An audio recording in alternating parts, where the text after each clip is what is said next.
केंद्रीय गृहमंत्री अमित शहा 2 दिवसांच्या मुंबई दौऱ्यावर. मुख्यमंत्री फडणवीस, उपमुख्यमंत्री शिंदेंकडून स्वागत. सहकार आणि उद्योग क्षेत्रातील महत्त्वाच्या कार्यक्रमांना लावणार हजेरी.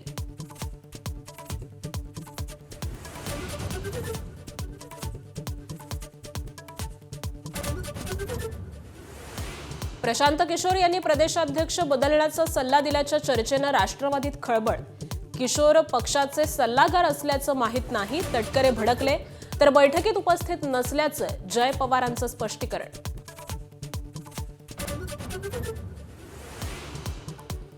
कुंभमेळ्यातून पैसे काढणं हा उद्योग. अनेक कॉन्ट्रॅक्टर गुजरातमधले. नाशिकमधल्या खड्ड्यांवरून राज ठाकरेंचा हल्लाबोल. राज ठाकरेंना मराठी माणसांची यादी पाठवू, फडणवीसांचं उत्तर.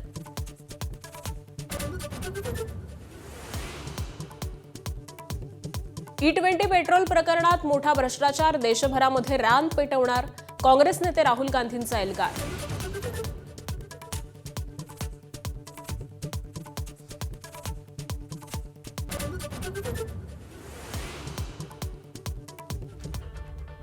नमस्कार महाराष्ट्र, सुप्रभात. मी आकांक्षा जावडेकर. आपण पाहताय एबीपी माझा. या बुलेटिनमध्ये आपलं स्वागत आहे. बुलेटिनची सुरुवात करूयात महत्त्वाच्या बातम्यांचा वेगवान आढावा घेऊन. उपमुख्यमंत्री एकनाथ शिंदे यांनी पंतप्रधान नरेंद्र मोदी यांची भेट घेतली. दोघांमध्ये 1 तास चर्चा झाली. संसदेतील पंतप्रधान मोदींच्या कार्यालयामध्ये ही भेट पार पडली आहे. यावेळी शिवसेनेचे खासदार देखील पंतप्रधानांना भेटले. मोदींच्या भेटीनंतर एकनाथ शिंदेंनी लोकसभा अध्यक्ष ओम बिर्लांचीही भेट घेतली. एनडीए के एमपीज है शिवसेना के, जो नए भी 6 लोग आ गए. उनको आज प्रधानमंत्री जी ने खुद चाय पे बुलाया था और इसकी खुशी हमारे सब एमपीज़ को भी है. और प्रधानमंत्री जी से भी मैं जब मुलाकात हुई तब उन्होंने इसका जिक्र भी किया था. तो ये इनके पीछे डेवलपमेंट के लिए उनके चुनाव क्षेत्र में जो भी डेवलपमेंट करना है, इसके बारे में भी उनसे चर्चा हुई.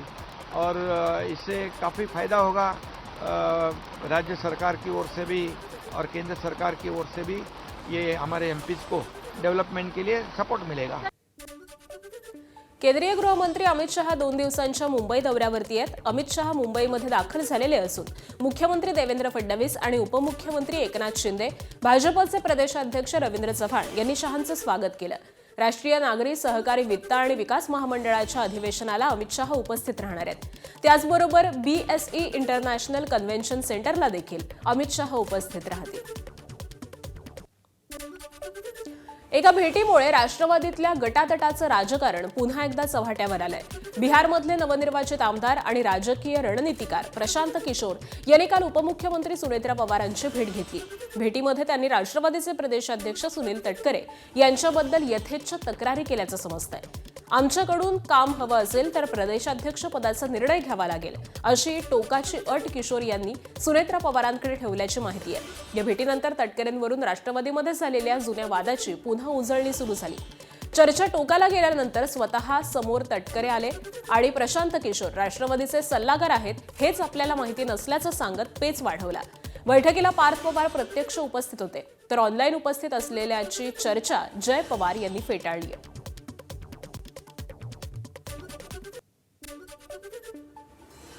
8 वेळा महाराष्ट्र उलटापालटा केला आहे. महाराष्ट्राचा कानाकोपरा अगदी तालुक्याच्या नंतर कुठला तालुका तो चांद्यापासून माथ्यापर्यंत मी सांगू शकतो. त्यामुळे मला त्याची काही चिंता असण्याचं काही कारण नाही. एक भाग आहे. आता ते रणनीतिकार जे आहेत त्यांचं एक वेगळं त्याने एक वैशिष्ट्य जपलेलं आहे. पण मला ज्ञात नाही की ते आज आमच्या पक्षासाठी काय काम करतात की काय. स्वाभाविकपणाने बहिणींची अध्यक्ष म्हणून त्यांची भेट जरूर त्या ठिकाणी झाली. 1-1.5 महिन्यापूर्वी आमची एकत्रितपणाने त्याला भेट झालेली होती. पण that was a courtesy call. लोकसभेच्या निवडणुकीमध्ये आम्हालाही दारुण अपयश आलं आणि इंडियाला महाराष्ट्रामध्ये सुद्धा कमी जागा मिळाल्या. त्यावेळेला दादांच्या समेत पूर्ण महाराष्ट्र आम्ही फिरलो. म्हणजे डिझाईन बॉक्सने काय केलेली एक थीम असेल ती असेल, पण फिरलो नसतो तर नुसत्या थीमवरती यश नाही मिळत किंवा सल्ल्यावरती यश मिळत नाही. त्याच्यासाठी जनमानसापर्यंत पोहोचवण्याची क्षमता असावी लागते. तिथपर्यंत तुम्हाला कष्ट घेण्याची तयारी दाखवावी लागत असते. त्या राहिलेल्या 1.5 महिन्यात दादांच्या समवेत दादांनीच एकेका दिवसात आम्ही 3-3 मतदारसंघ पुरे करत होतो. थिअरीपेक्षा प्रॅक्टिकलवरती महत्त्व देणारे आम्ही सगळेजण आहोत. काय काय कुठं असं काय अर्थ काढता मला काय कळलंच नाही. कुठले 2 गट काय तुमच्याच आता कसं आहे तुमचं सूत्र कोण मला माहीत नाही. ते पडलेलं सूत्र आहे का निवडून आलेलं सूत्र ते पण मला माहीत नाही. पण मला माझा राजकीय गोत्र माहिती आहे. राष्ट्रवादीने सल्लागार म्हणून कोणाला नेमलं याबाबत त्यांना काहीही माहिती नाही. त्यामुळे या संदर्भामध्ये राष्ट्रवादीच्या नेत्यांची चर्चा करूनच बोलेन, अशी प्रतिक्रिया मुख्यमंत्री देवेंद्र फडणवीस यांनी दिली आहे. पहिल्यांदा तर त्यांनी देखील आम्हाला माहिती नाही. आम्हाला अधिकृतपणे त्यांनी कोणाला सल्लागार नेमलंय हे आम्हाला त्यांनी कळवलेलं नाही. त्यामुळे या संदर्भात त्यांच्याशी चर्चा केल्यावरच मी या संदर्भात बोलेन. प्रशांत किशोर यांनी असा कोणताही सल्ला दिलेला नाही, असं स्पष्टीकरण राष्ट्रवादीचे नेते आणि कृषी मंत्री दत्ता भरणे यांनी दिलंय. तर प्रतिक्रिया देताना मंत्री छगन भुजबळांनी सावध पवित्रा घेतलाय.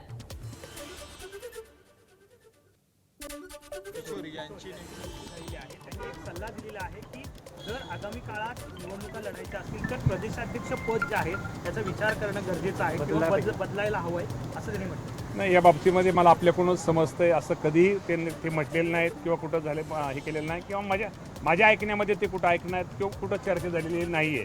असं कुठं त्यांनी असा कुठलाही सल्ला दिलेला नाही आहे. प्रशांत किशोरांमुळे भाजप राष्ट्रवादीमध्ये आता सध्या बेबनाव झाला. मला काय तसं वाटत नाही, कारण ते म्हणजे प्रशांत किशोर यांनी अनेक राज्यामध्ये जे आहे वेगवेगळ्या पक्षाच्या प्रचाराचं किंवा त्यांना सल्ला देण्याचं काम केलं. पण राष्ट्रवादीमध्ये काही अजून त्यांची नेमणूक झाली आहे असं मला वाटत नाही. दरम्यान राष्ट्रवादीचे नेते आणि अन्न आणि औषध प्रशासन मंत्री नरहरी झिरवाळ यांनी प्रशांत किशोरांनी केलेल्या सूचनांवरती बोलणं टाळलंय. तर हा राष्ट्रवादीचा अंतर्गत विषय असल्याचं म्हणत नाना पटोलेंनी देखील यावरती भाष्य करणं टाळलं. प्रशांत किशोर यांनी काल असं सांगितलं बैठकीमध्ये की प्रदेशाध्यक्ष बदलासंदर्भात सुद्धा पक्षाला निर्णय घ्यावा. नाही, असं काही नाही आहे. आणि माझी रिक्वेस्ट आहे, आजचा दिवस मी विसरून जातो ना. आजचा दिवस मला फक्त माझ्या आदिवासी जे येतात त्या आदिवासींशी नाळ असलेली, आदिवासींची तळमळ असलेली, आता आमच्या ताई काल मी सहज फोन केला, आज सगळ्या महिलांना घेऊन त्या ठिकाणी आल्या. अजून बऱ्याचशा महिला येणार आहेत.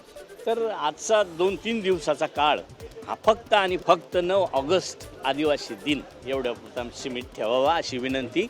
मला वाटतं की प्रशांत किशोर आता तिकडे बिहारमध्ये आमदार झाले, पण ते पहिले त्यांचं वर्किंग जे आहे ते वर्किंग तर पार्टीला एखाद्या प्रमोट करायचं असेल तर त्यासाठी ते पूर्ण टीम लावतात, त्या पद्धतीचं काम असेल.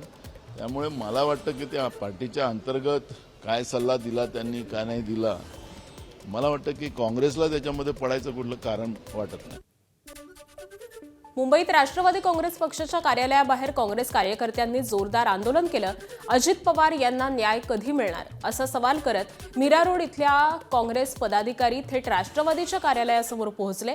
यावेळी राष्ट्रवादीचे प्रवक्ते सूरज चव्हाण आणि काँग्रेस कार्यकर्त्यांमध्ये बाचाबाची झाली. परिस्थिती नियंत्रणात आणण्यासाठी पोलिसांनी आंदोलकांना ताब्यात घेतलं.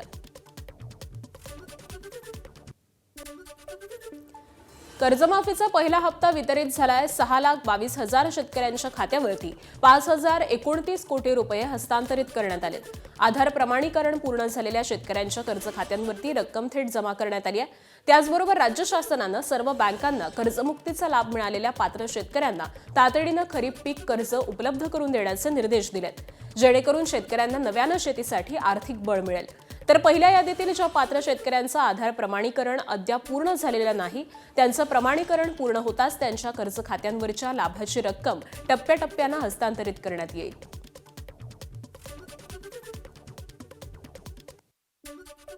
आज जवळपास 5,029 कोटी रुपये हा पहिला हप्ता 6,22,207 शेतकऱ्यांच्या खात्यामध्ये गेला आहे आणि ही खाती नील झालेली आहेत. मनसे अध्यक्ष राज ठाकरे हे 2 दिवसाच्या नाशिक दौऱ्यावरती आहेत.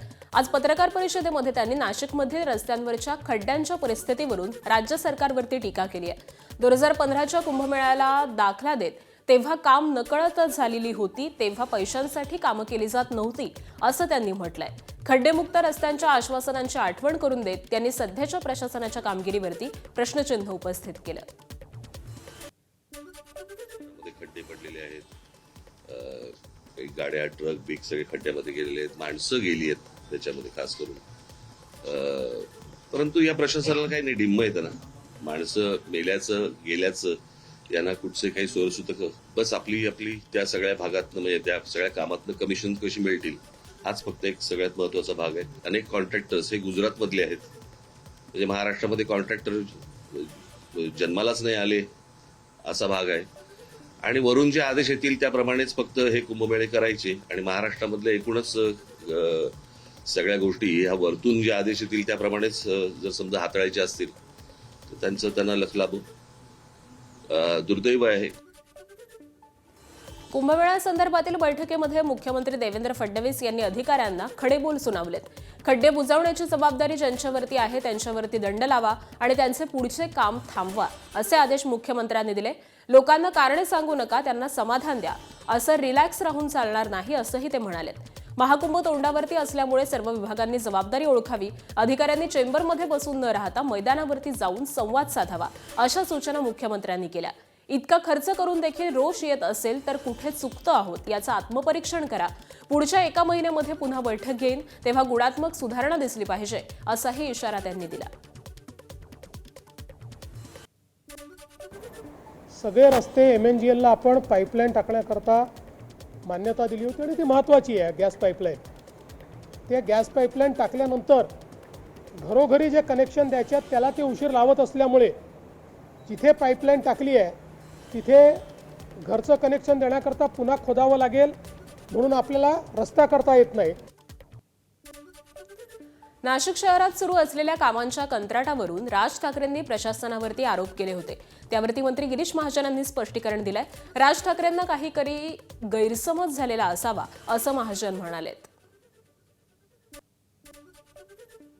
मला वाटतं राज ठाकरे साहेबांचा काहीतरी गैरसमज झालेला आहे. त्याला मी सगळी कामाची यादी देतो. आता जवळपास शहरामध्येच 1,500 कोटीचे कामं सुरू आहेत, त्यातले ठेकेदार त्यांनी सांगावेत. आउटर रिंग रोड सुरू आहे, त्याचे ठेकेदार ठरलेले आहेत, ते सुद्धा त्यांची यादी त्यांना देतो, त्यांनी ती बघावी. घाटाचे कामं चाललेले आहेत, सर्व कामांची यादी मी त्यांना देतो आणि त्यांनी सांगावं याच्यामध्ये बाहेर राज्यातले ठेकेदार कोण आहेत. आता खरं म्हणजे ऑनलाईन टेंडर असल्यामुळे ते कोणी भरू शकतं, तरीसुद्धा या ठिकाणी कोण कोण बाहेरच्या राज्यातले ठेकेदार आहेत हे त्यांनी आम्हाला सांगावं. काँग्रेस नेते राहुल गांधी यांनी E20 पेट्रोलवरून केंद्र सरकारवरती जोरदार टीका केली आहे. पुरी दाल ही काली है असं म्हणत त्यांनी E20 पेट्रोल प्रकरणामध्ये मोठा भ्रष्टाचार झाल्याचा आरोप केला. हा देशव्यापी मुद्दा असून तो मोठ्या प्रमाणावरती उचलून धरणार असल्याचं राहुल गांधी म्हणाले. E20 पेट्रोलमुळे लोकांच्या वाहनांचं मोठ्या प्रमाणात नुकसान होत असल्याचा दावा देखील त्यांनी केलाय. भाजपचे नेते रावसाहेब दानवे यांनी आता राज्यपाल व्हावं अशी मागणी भाजप आमदार बबनराव लोणीकर यांनी केली आहे. जालना जिल्हा बँकेच्या अध्यक्षपद निवडीनंतरच्या कार्यक्रमामध्ये लोणीकर बोलत होते.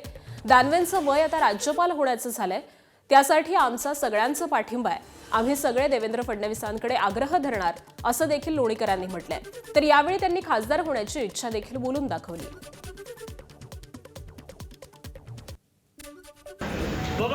राज्यपाल करा साहेब, माझं वय थोडंच झालं. राज्यपाल व्हायला टिपू बागड्यांसारखं 75-80 वर्षाचं व्हावं लागतं. निकषात तुम्ही बसतात राज्यपाल म्हणून, दानवेजी बसतात. त्याच्यामुळं दानवे साहेबांनी खरं म्हणजे राज्यपाल झालं तर आमच्या सगळ्यांना पाठिंबा.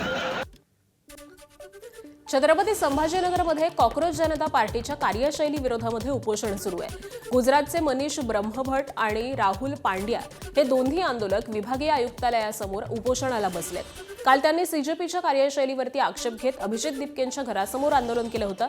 विनापरवाना आंदोलन केल्याप्रकरणी पोलिसांनी दोघांना देखील ताब्यात घेतलं होतं आणि त्यांनी निर्णय प्रक्रियेमध्ये कुटुंब आणि मित्रांनाच सहभागी न करता सर्वांना संधी द्यावी. सीजेपी ही फेसलेस असून त्याला सर्वसमावेशक करावं अशी मागणी केली आहे. नवी मुंबई शहराला जोडणाऱ्या ऐरोली ते कटई नाका आणि तुर्भे ते खारघर या 2 टनलच्या कामाची पाहणी वनमंत्री गणेश नाईक यांनी केली आहे. शहराच्या पूर्व भागामध्ये असलेल्या पारसिक हिल डोंगर रांगांमध्ये हे 2 टनल तयार करण्यात येत आहेत. ऐरोली ते कटई टनलचं काम जवळपास पूर्णत्वास आलंय, तर तुर्भे ते खारघर टनलचं काम हे प्रगतीपथावरती आहे. या दोन्ही टनलमुळे शहरामधील वाहतूक कोंडी सुटण्यास मदत होणार आहे. त्याचबरोबर कल्याण, डोंबिवली, बदलापूर या भागामध्ये फक्त अर्ध्या तासामध्ये पोहोचता येणार आहे. पूर्वीच्या मुंबई पुणे महामार्गावरून जाणारी वसाहती CBD वरून जायची आणि पुन्हा परत ती खारघरकडे यायची, मी तलोजा वगैरे. आता इथून ही वाहतूक डायरेक्ट तलोजा, तिथून पुढे कल्याण, काही लोकांना परत मुंब्र्याकडे जाताना सुद्धा त्याचा उपयोग होईल. म्हणजे शिलफाटा, कल्याण तिकडे पुढे जाईल, म्हणजे जी कंजेशन आहे ट्रॅफिकचं ते कमी होईल. मुंबईतील जी दक्षिण महापालिका कार्यालयावरती शिवसेना उद्धव बाळासाहेब ठाकरे पक्षानं मोर्चा काढला. विभागातील कचरा कंत्राटदार उचलत नसल्यामुळे ठिकठिकाणी कचऱ्याचे ढीग साचलेले आहेत. त्यामुळे नागरिकांना मोठा त्रास सहन करावा लागत असल्याचा आरोप आंदोलकांनी केला. आमदार महेश सावंत, विरोधी पक्षनेत्या किशोरी पेडणेकर, नगरसेवक निशिकांत शिंदे, अबोली खाडे, आशिष चेंबूरकर आणि हेमांगी वरळीकर यांच्या नेतृत्वामध्ये हा मोर्चा काढण्यात आला. जादूटोणा प्रकरणामध्ये ठाकरेंच्या शिवसेनेचे खासदार विनायक राऊतांना ठाणे सत्र न्यायालयानं मोठा दिलासा दिलाय. सत्र न्यायाधीश SP अग्रवाल यांच्या कोर्टानं विनायक राऊत यांच्यासह 6 आरोपींचा अटकपूर्व जामीन मंजूर केलाय. या प्रकरणामध्ये तक्रारदार गिरिजा राऊत यांचे वकील सागर कदम यांनी या निकालाविरोधात उच्च न्यायालयामध्ये धाव घेण्याची शक्यता वर्तवली आहे. कर्नाटकची राजधानी बंगळुरू इथं राष्ट्रीय ओबीसी महासंघाचं 11वं राष्ट्रीय महाअधिवेशन आयोजित करण्यात आलं. मनोज जरांगे पाटील यांनी आंदोलनाचा इशारा दिल्यानंतर या राष्ट्रीय ओबीसी महाअधिवेशनाकडे संपूर्ण महाराष्ट्राचं लक्ष लागलं. मनोज जरांगे पाटील यांच्या आरपारच्या लढाईच्या इशाऱ्यानंतर या अधिवेशनामध्ये ओबीसी आंदोलनांची पुढची दिशा निश्चित होण्याची शक्यता आहे. कर्नाटकचे मुख्यमंत्री DK शिवकुमार त्याचबरोबर महाराष्ट्रातील प्रमुख ओबीसी नेते अधिवेशनाला उपस्थित होते. भाजपचे नेते विजय चौधरी यांना स्थानिक गुन्हे अन्वेषण शाखेकडून अटक करण्यात आली आहे. त्यांना न्यायालयानं 4 दिवसांची पोलीस कोठडी सुनावली आहे. डॉक्टर हिना गावित यांच्याबाबतच्या कथित आक्षेपार्ह ऑडिओ क्लिप प्रकरणामध्ये ही कारवाई करण्यात आली आहे. विजय चौधरी यांच्या विरुद्ध अॅट्रॉसिटी आणि विनयभंगाचा गुन्हा नंदुरबार शहर पोलीस ठाण्यामध्ये दाखल होता. माजी खासदार डॉक्टर हिना गावित यांच्या भावाकडून विजय चौधरी यांच्या विरोधात गुन्हा दाखल करण्यात आला होता. सदर गुन्ह्यातील आरोपी विजय वसंतलाल चौधरी यांना PILCBने समक्ष माझ्या हजर केलं. त्यावरून मी सदर गुन्ह्यात या आरोपीस अटक करून सध्या लॉकअप केलंय. अधिक चौकशी करून होईल तुम्हाला माहिती कळवण्यात येईल. ओबीसी जात प्रमाणपत्र रद्द झाल्यानंतर मनोज जरांगे पाटलांनी उपमुख्यमंत्री एकनाथ शिंदेंवरती गंभीर आरोप केले. या आरोपांनंतर शिंदेंचे निकटवर्तीय आणि शिवसेनेचे नेते किरण पांडव यांनी ओबीसी अधिवेशनाला भेट दिलेली असून त्यांना एकनाथ शिंदेंनीच अधिवेशनाला पाठवल्याची माहिती समोर आली आहे. तर जरांगेंच्या आरपारच्या लढाईच्या इशाऱ्यानंतर अधिवेशनामध्ये ओबीसी बांधवांची पुढची दिशा हे ठरवणार आहेत. असं काही नाही, सगळ्या गोष्टी आपल्या आपल्या जागेवर वेगळ्या वेगळ्या पद्धतीने मांडल्या गेलेल्या आहेत, मांडल्या जातात. आम्ही बहुजनाच्या संदर्भामध्ये आम्ही आमच्या सगळ्या मागण्या पूर्ण करणार. जरांगे पाटील आपल्या पद्धतीने आपलं आंदोलन करतात, आम्ही आमच्या पद्धतीने आमचं आंदोलन करतो किंवा आमच्या मागण्या पूर्ण करण्याचा प्रयत्न करतो. यात काही नवीन काही नाही असं मला वाटतं. लातूर जिल्हा मध्यवर्ती सहकारी बँकेच्या 8 संचालकांनी संचालक म्हणून 10 वर्षांपेक्षा अधिक कालावधी पूर्ण केलेला असल्यामुळे ते पुढील निवडणुकीसाठी अपात्र ठरतात असा दावा करत त्यांच्यावरती कारवाईची मागणी करण्यात आली आहे. या प्रकरणी मुंबई उच्च न्यायालयाच्या औरंगाबाद खंडपीठानं संबंधित प्राधिकरणाला तक्रारीवरती 6 आठवड्यांमध्ये निर्णय घेण्याचे निर्देश दिलेत. लातूर जिल्हा मध्यवर्ती सहकारी बँकेमध्ये सर्व नियम धाब्यावरती बसवून मागील अनेक वर्षांपासून संचालक काम करतात, नियमबाह्य नोकर भरती करतात असा आरोप देखील करण्यात आलाय. विशेष म्हणजे स्वतः सहकार मंत्री बाबासाहेब पाटील 1987 पासून संचालक पदावरती आहेत, त्यामुळे त्यांच्यावरती देखील अपात्रतेची टांगती तलवार आहे. लातूर जिल्हा मध्यवर्ती सहकारी बँकेमध्ये जर संचालक अपात्र ठरले तर महाराष्ट्रामध्ये अनेक बँकेत अनेक सहकार सम्राट अपात्र होण्याची शक्यता आहे.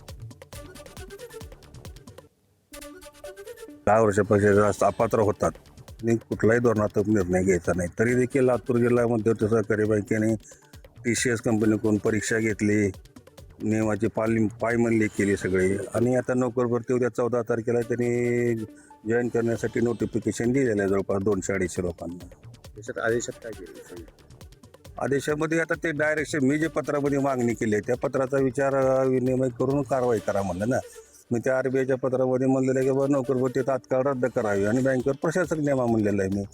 नोव्हेंबर 2026ला याची मुदत संपते, त्याच्यामुळे प्रशासक नेमा अशी मागणी आहे माझी. बघू आता काय करते RBI.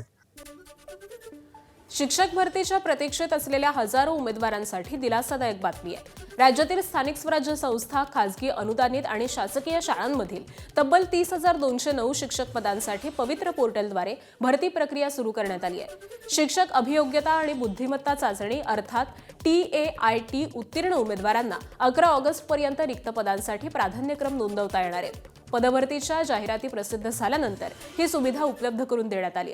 त्यामुळे भरती प्रक्रियेच्या प्रतीक्षेमध्ये असलेल्या हजारो पात्र उमेदवारांना मोठा दिलासा मिळालाय. प्राधान्यक्रम नोंदवण्याची प्रक्रिया पूर्ण झाल्यानंतर पुढच्या टप्प्यामध्ये प्रत्यक्ष निवड प्रक्रिया राबवली जाणार आहे. मुंबई गोवा महामार्गाच्या लोणेरे इथल्या उड्डाणपुलाला खड्डे पडलेले असून आतील स्टील देखील निखळून बाहेर आलंय. सद्यस्थितीमध्ये या खड्ड्यांच्या दुरुस्तीचं काम सुरू झालंय. आज जरी या रस्त्याची दुरुस्ती केली जात असली तरी नागोठणे इथल्या पुलाचा भराव खचणं, वडखळ इथल्या पुलाला पडलेलं भगदाड आणि अनेक ठिकाणी भेगाळलेला रस्ता हे पाहता मुंबई गोवा महामार्गावरील प्रवास सुरक्षित आहे का असा प्रश्न निर्माण झाला. दरम्यान रायगडमध्ये ABP माझाच्या बातमीचा इम्पॅक्ट पाहायला मिळाला. लोणेरेमधील उड्डाणपुलाची मंत्री भरत गोगावलेंनी पाहणी केली आहे. लवकरात लवकर निकृष्ट दर्जाची झालेली कामं मार्गी लावण्यात यावीत अशा अधिकाऱ्यांना त्यांनी सूचना दिल्यात. जे काम आहे, जे काय खराब झालेलं आहे त्याची व्यवस्था व्हावी, अन्यथा त्याच्यावरती पुन्हा एकदा आम्ही अधिकारी आणि आम्ही सर्व परत एकदा बसून मुख्यमंत्र्यांबरोबर, उपमुख्यमंत्र्यांबरोबर आणि बांधकाम मंत्री यांची एक मीटिंग घ्यायचं चाललेलं. कारण हा रस्ता आम्हाला गणपतीला परत व्यवस्थित व्हावा. रत्नागिरीच्या गुहागरमधील अंजनवेल, वेलदूर आणि रानवी या 3 ग्रामपंचायतीच्या आक्रमक भूमिकेनंतर RGPPL कंपनीनं 2021 ते 2026 पर्यंतचा थकीत मालमत्ता कर तिन्ही ग्रामपंचायतीच्या खात्यामध्ये जमा केलाय. 5 वर्षांपासून 50% अधिकचा मालमत्ता कर RGPPL कंपनीकडून थकीत होता. तर कर थकबाकीबाबत वारंवार नोटीस देऊन देखील कंपनीकडून दुर्लक्ष केलं जात होतं. मात्र तिन्ही ग्रामपंचायतीकडून कंपनीला जप्ती आणण्याची नोटीस बजावण्यात आली. तर जप्तीच्या नोटीसीनंतर मात्र कंपनीनं कोट्यवधींचा थकीत कर हा थेट ग्रामपंचायतीच्या खात्यामध्ये जमा केलाय. 2 वर्षांपूर्वी क्रांतीसूर्य अण्णासाहेब जावळे पाटील आर्थिक विकास महामंडळ स्थापन करण्याची घोषणा झाली. मात्र अद्याप प्रत्यक्ष अंमलबजावणी झाली नसल्याचा आरोप करत अखिल भारतीय छावा संघटना आक्रमक झाली आहे. बीडमध्ये झालेल्या मराठवाडा बैठकीनंतर संघटनेचे प्रदेशाध्यक्ष विजयकुमार घाडगे यांनी सरकारला थेट इशारा दिलाय. केवळ आश्वासनं नकोत, महामंडळाची तातडीनं स्थापना करा अशी मागणी त्यांनी केली आहे. तर मागणी मान्य न झाल्यास मुख्यमंत्र्यांच्या निवासस्थानाबाहेर ठिय्या आंदोलन करण्यात येईल असा इशारा छावा संघटनेनं दिलाय. मुंबईतल्या पश्चिम रेल्वेच्या उपनगरीय लोकलमध्ये बसण्याच्या जागेवरून झालेल्या वादामध्ये महिला प्रवाशाला शिवीगाळ आणि मारहाण करणाऱ्या पुरुष प्रवाशाला 12 तासांनी अटक करण्यात आली. मोहम्मद रिजवान अन्सारी असं त्या 36 वर्षांच्या प्रवाशाचं नाव आहे. वडाळा रेल्वे पोलीस ठाण्याच्या पथकानं त्याला गोवंडीमधून ताब्यात घेतलंय. पश्चिम रेल्वेच्या उपनगरीय मार्गावरती अंधेरी जोगेश्वरी स्थानकादरम्यान ही धक्कादायक घटना घडली होती. या घटनेमध्ये इतर प्रवाशांनी बघ्याची भूमिका घेतली होती. अंधेरी GRP कडून पीडित महिलेचा शोध घेण्यात आला. ती महिला नेपाळची नागरिक असल्याची माहिती आहे. हा माणूस तिला पट्टा काढून मारायला जातो आणि इतर माणसं कोणीच काही करत नाहीत, उठत सुद्धा नाहीत.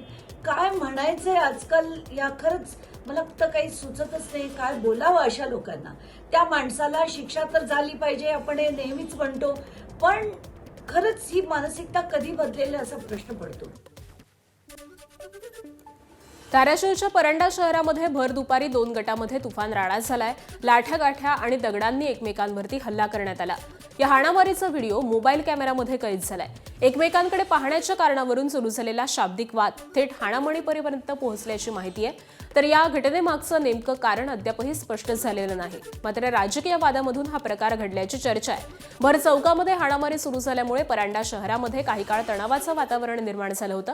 पोलिसांनी घटनास्थळी धाव घेत बंदोबस्त वाढवलेला असून राडा करणाऱ्यांचा शोध सुरू आहे. तर या घटनेत काही जण जखमी झाल्याची माहिती असून पोलीस कारवाईच्या भीतीनं त्यांनी रुग्णालयामध्ये उपचार घेतलेले नसल्याचं सध्या सांगितलं जात आहे. गडचिरोली पोलिसांनी प्रतिबंधित सुगंधित तंबाखूच्या अवैध वाहतुकीवरती मोठी कारवाई केली आहे. चारमोशी मार्गावरती सापळा रचत पोलिसांनी पिकअप वाहनासह तब्बल 9,72,000 रुपयांचा मुद्देमाल जप्त केला. या कारवाईमध्ये नंदकिशोर शेट्टे, राजेंद्र नैताम या दोघांना अटक केलेली आहे.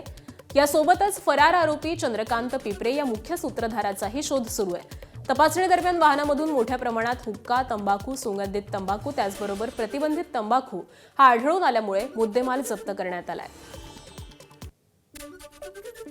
गडचिरोलीत प्रस्तावित MIDC विरोधामध्ये आंदोलन आता अधिक तीव्र झालंय. शेतकऱ्यांवरती दाखल करण्यात आलेले गुन्हे मागे घेण्याच्या मागणीसाठी संतप्त शेतकऱ्यांनी आष्टी पोलीस ठाण्याला घेराव घातला. ड्रोनद्वारे जमीन सर्वेक्षण करणाऱ्या कर्मचाऱ्यांना लोखरा प्रकरणी मुधोली चक नंबर 2 या 7 शेतकऱ्यांवरती गुन्हे दाखल करण्यात आले होते आणि त्यानंतर शेतकरी आक्रमक झाले. पोलीस अधिकाऱ्यांशी चर्चा करून देखील गुन्हे मागे न घेतल्यामुळे शेतकऱ्यांनी आष्टीच्या मुख्य चौकामध्ये चक्काजाम आंदोलन केलं. या आंदोलनामुळे गडचिरोली आलापल्ली आणि आलापल्ली चंद्रपूर हे 2 राष्ट्रीय महामार्ग ठप्प झाले. येनापूर परिसरातल्या 14 गावातील हजारो महिला, पुरुष आणि नागरिक या आंदोलनामध्ये सहभागी झालेले असून परिसरात तणावपूर्ण वातावरण निर्माण झालं. यवतमाळच्या घाटंजी बायपासवरती नागपूर तुळजापूर महामार्गाच्या पुलाचं काम सुरू आहे. या ठिकाणाहून मोठ्या प्रमाणावरती गौण खनिजाची अवैध वाहतूक होत असल्याचं समजतात तहसील कार्यालयाच्या महसूल पथकानं त्या ठिकाणी धाड मारली. मुरमाची अवैध वाहतूक करणाऱ्या एका टिप्परवरती कारवाई करत असताना काही वाहन मालकांनी जमाव करत महसूल पथकाला घेरलं. त्यांच्याशी वाद घालत बाचाबाची केल्यामुळे परिस्थिती तणावपूर्ण बनली होती. परभणीमध्ये सायबर गुन्हेगारांनी डिजिटल अरेस्टच्या नावाखाली निवृत्त प्राध्यापक दाम्पत्याला तब्बल 1,11,00,000 रुपयांना गंडा घातल्याची धक्कादायक घटना समोर आली आहे. बनावट पोलीस अधिकारी असल्याचं भासवत आरोपींनी व्हिडिओ कॉल केला, आधार क्रमांकाशी गंभीर गुन्हा जोडल्याची भीती दाखवली आणि चौकशीच्या नावाखाली दाम्पत्याला मानसिक दबावाखाली ठेवलं. परभणी शहरामधील समाधाननगर परिसरामध्ये राहणाऱ्या कृषी विद्यापीठातील निवृत्त प्राध्यापक आणि त्यांच्या पत्नीला 16 जुलै रोजी एका अनोळखी क्रमांकावरून व्हिडिओ कॉल आला होता. कॉल करणाऱ्या व्यक्तीनं स्वतःला दिल्ली पोलीस मुख्यालयाशी संबंधित अधिकारी असल्याचं सांगितलं. यानंतर सायबर भामट्यांनी बँक खात्यांची पडताळणी करायची असल्याचं सांगत वेगवेगळ्या खात्यांमध्ये पैसे जमा करण्यास सांगितलं. तपास पूर्ण झाल्यानंतर सर्व रक्कम परत मिळेल अशी खोटी हमी देखील दिली. आरोपींच्या भूलथापांना बळी पडून दाम्पत्यानं वेगवेगळ्या टप्प्यांमध्ये तब्बल 1,11,00,000 रुपये हस्तांतरित केले. मात्र पैसे परत न मिळाल्यानंतर आपली फसवणूक झाल्याचं त्यांच्या लक्षात आलं. यानंतर त्यांनी परभणीच्या नवामोंढा पोलीस ठाण्यामध्ये तक्रार दाखल केली. पोलिसांनी अज्ञात सायबर गुन्हेगारांविरोधात गुन्हा दाखल केलेला असून बँक व्यवहार, मोबाईल क्रमांक आणि संबंधित खात्यांचा तपास सुरू आहे. 202 कोटी रुपये खर्च करून तयार झालेल्या परभणी गंगाखेड या 35 किलोमीटर लांबीच्या सिमेंट महामार्गाच्या दर्जावरती आता प्रश्नचिन्ह उपस्थित राहिलंय. महामार्गावर जागोजागी मोठ्या भेगा पडलेल्या आहेत. विशेष म्हणजे या सिमेंटच्या भेगा बुजवण्यासाठी कंत्राटदाराकडून डांबर टाकून दुरुस्ती केली जाते. वेळेमध्ये कायमस्वरूपी दुरुस्ती न झाल्यास मोठी दुर्घटना होऊ शकते अशी भीती नागरिकांनी व्यक्त केली आहे. अकोला जिल्ह्यातील पारस औष्णिक वीज केंद्रातील राख वितरणातील कथित गैरव्यवहार प्रकरणामध्ये मुंबई उच्च न्यायालयाच्या नागपूर खंडपीठानं महत्त्वाची दखल घेतली आहे. सामाजिक कार्यकर्ते उमेश जाधव यांनी दाखल केलेल्या याचिकेवरती सुनावणी करत न्यायालयानं बाळापूर तहसीलदारांसह 14 संबंधितांना कारणे दाखवा नोटीस बजावली आहे. सोलापूर जिल्ह्यातील बार्शी तालुक्यामध्ये काळ्या बाजारात जाणाऱ्या अन्नधान्यावरती मोठी कारवाई करण्यात आली आहे. बार्शीतील फपाळवाडी इथं एका पत्रा शेडवरती धाड टाकत पोलीस आणि महसूल पुरवठा विभागाच्या पथकानं गहू, तांदूळ आणि उडीद याचबरोबर तब्बल 19,300 किलो धान्य साठा जप्त केलाय. बार्शी तालुका पोलीस आणि महसूल पुरवठा प्रशासनाच्या संयुक्त पथकानं ही कारवाई केली. या कारवाईमध्ये अन्नधान्यासह ट्रक आणि पिकअपसह वाहनं असा एकूण 31,15,981 रुपयांचा मुद्देमाल जप्त करण्यात आलाय. या प्रकरणी 4 आरोपींना अटक करण्यात आलेली असून काळ्या बाजारातील या साठ्यामागे आणखी कोणाचा सहभाग आहे का याचाही तपास पोलिसांकडून सुरू झालाय. मुंबई पुणे एक्सप्रेस वेवरील मिसिंग लिंकवरती बोगद्यात रात्री 1:30 वाजण्याच्या सुमारास भीषण अपघात झाला. पुण्याहून मुंबईकडे जाणाऱ्या फॉर्च्युनर कारनं मुंबईच्या दिशेनं भाजीपाला वाहतूक करणाऱ्या एका मालवाहू टेम्पोला जोरदार धडक दिली. यामध्ये एकाचा जागीच मृत्यू झालाय तर 1 जण गंभीर जखमी असल्याची माहिती समोर आली आहे. या अपघातात अन्य 3 जण सुखरूप बचावलेत. महामार्ग पोलीस, आरबी पथक, देवदूत आणि मदत यंत्रणांनी तातडीनं घटनास्थळी धाव घेत जखमींना अपघातग्रस्त वाहनामधून बाहेर काढत रुग्णालयामध्ये दाखल केलं. दोन्ही अपघातग्रस्त वाहनं हटवल्यानंतर मुंबईकडे जाणारी वाहतूक 2 तासांनी पूर्ववत करण्यात आली. तर या प्रकरणाचा पुढील तपास महामार्ग पोलीस करत आहेत.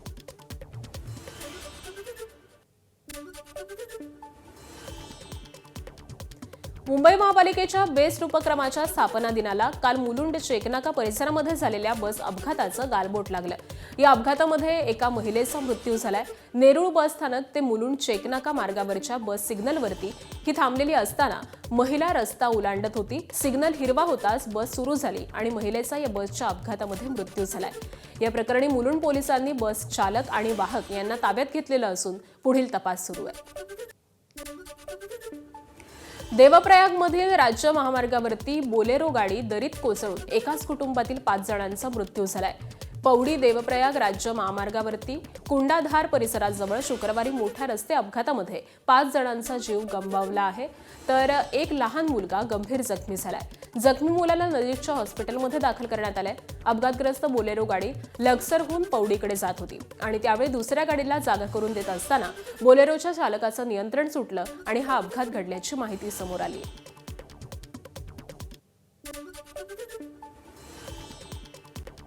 जालना जिल्ह्यामध्ये भरधाव कार विहिरीत कोसळून भीषण अपघात झालाय.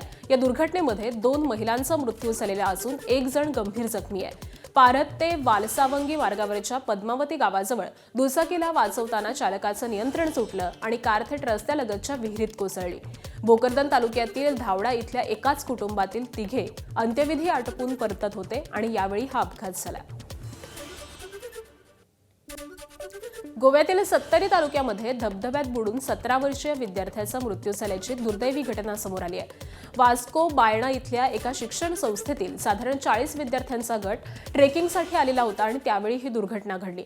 घटनेची माहिती मिळताच वाळपई पोलीस, वनविभागाचे जवान आणि स्थानिक ग्रामस्थांनी घटनास्थळी धाव घेत शोध मोहीम सुरू केली. मात्र परिसरात सुरू असलेल्या मुसळधार पावसामुळे आणि धबधब्यातील पाण्याचा प्रवाह वाढल्यामुळे शोधकार्यात अडथळे आले. अखेर शोधमोहिमेनंतर मृतदेह सापडला. नागपुरात ऑनलाईन डिलिव्हरीच्या स्पर्धेतून 2 डिलिव्हरी बॉयनं आपल्या सहकार्यावरती चाकूने जीवघेणा हल्ला केलाय. या प्रकरणी हत्येच्या प्रयत्नाचा गुन्हा दाखल करत दोन्ही आरोपींना अटक केली आहे. अमीन पठाण असं जखमीचं नाव आहे तर केतन उरकुडे आणि श्रवण बाराई अशी आरोपींची नावं आहेत.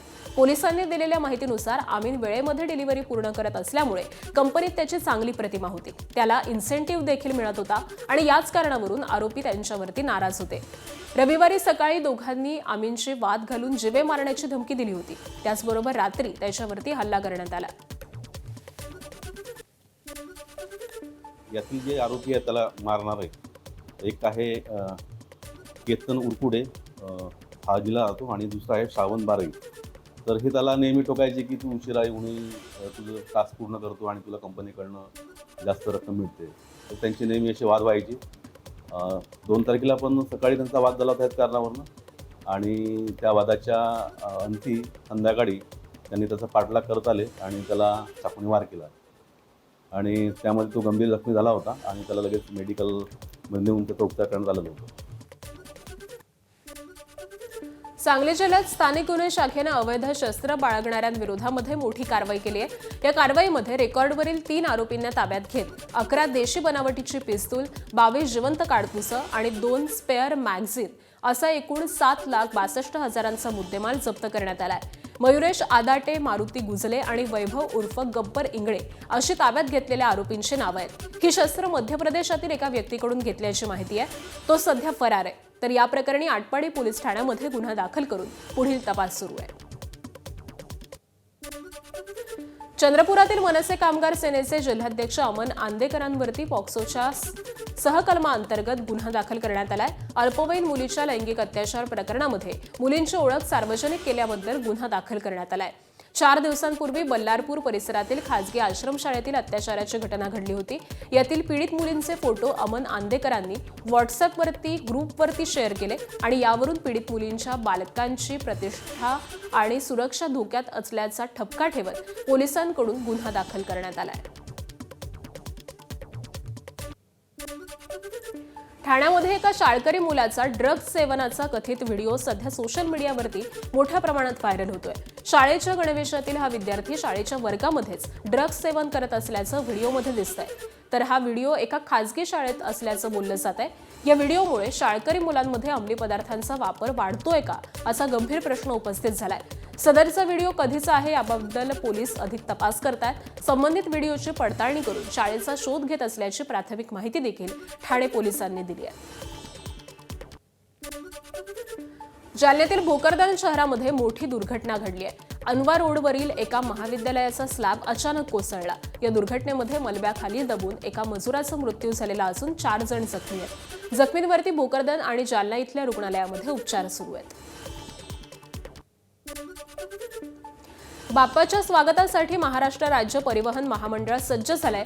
मुंबई, ठाणे, पालघर आणि परिसरातील कोकणवासियांसाठी अत्यंत जिव्हाळ्याच्या असलेल्या गणेशोत्सवानिमित्त एसटी महामंडळानं यंदा 7 सप्टेंबर ते 25 सप्टेंबर या कालावधीमध्ये 5220 जादा बसेस सोडण्याचा निर्णय घेतलाय, अशी माहिती परिवहन मंत्री तथा एसटी महामंडळाचे अध्यक्ष प्रताप सरनाईकांनी दिली.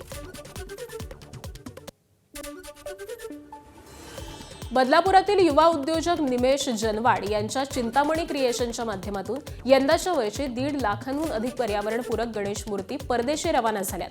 मात्र अमेरिका इराण युद्धाचा फटका गणपती बाप्पाला देखील बसलेला असून बाप्पाच्या मूर्तींच्या निर्यातीत मोठी घट झाली आहे. युद्धामुळे बराच काळ होर्मुझ जलमार्ग बंद असल्यामुळे पॅकिंगसाठी लागणारा कच्चा माल वेळेत उपलब्ध होऊ शकला नाही आणि त्यामुळे मार्च अखेरीसच नाईलाजास्तव ग्राहकांच्या ऑर्डर नोंदवणं हे बंद करावं लागलं.